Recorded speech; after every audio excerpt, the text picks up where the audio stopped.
This is a short introduction to real solutions and activities. So far we have only looked at ideal solutions or ideal dilute solutions. But in most biological systems this is not the case. The cell is a crowded environment and almost nothing in the cell is 50 nanometer away from a membrane or an intracellular organelle. So cell solutions are typically real solutions.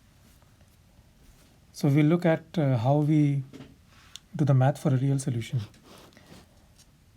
We have shown that the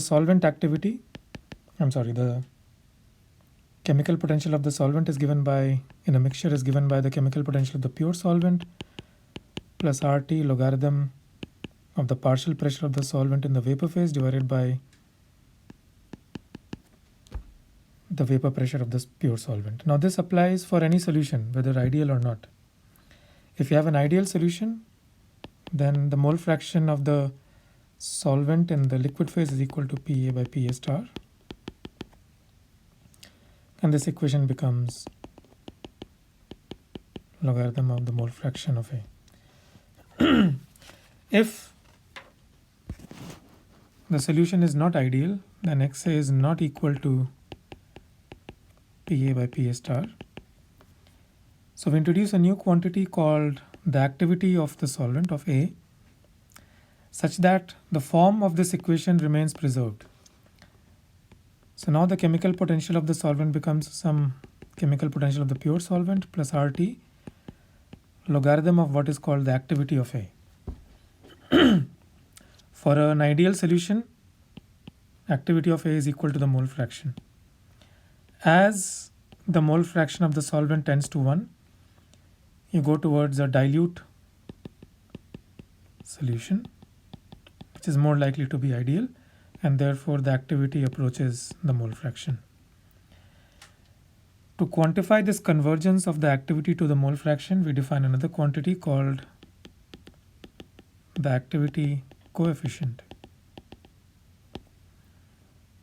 This is denoted by gamma, and this is equal to the activity divided by the mole fraction. And you can see as the activity approaches the mole fraction, so the activity coefficient approaches 1, which means that for ideal solutions, the activity coefficient is equal to 1. So this was for the solute. You can similarly show that for the solvent, and we are not going into the details here. The chemical potential is the chemical potential of pure solute plus RT times the logarithm of the activity of the solute. Now this form of the equation not only applies to a solute which is in smaller quantities and a solvent which is in larger fraction, but to all components in a mixture.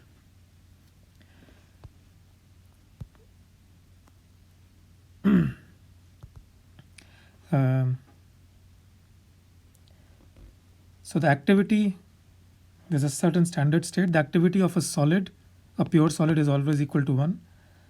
The activity of a pure liquid is also equal to 1. These are under standard conditions.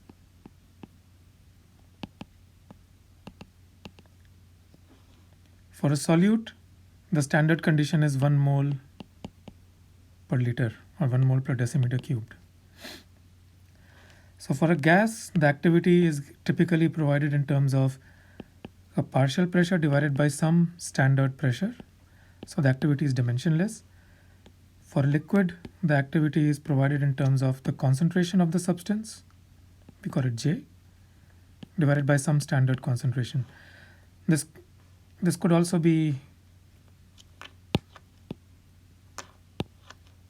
the molality of J divided by the standard molality. In all cases, the activity is a dimensionless number.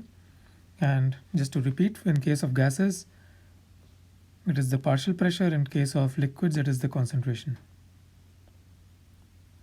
For pure solids, the activity is always equal to 1. All this information is contained in table 3.3 in your text in Atkins. In the next video, which will be also uploaded soon, we will see how we can write the reaction Gibbs free energy in terms of the activities of the individual components of the reactants and products in a reaction.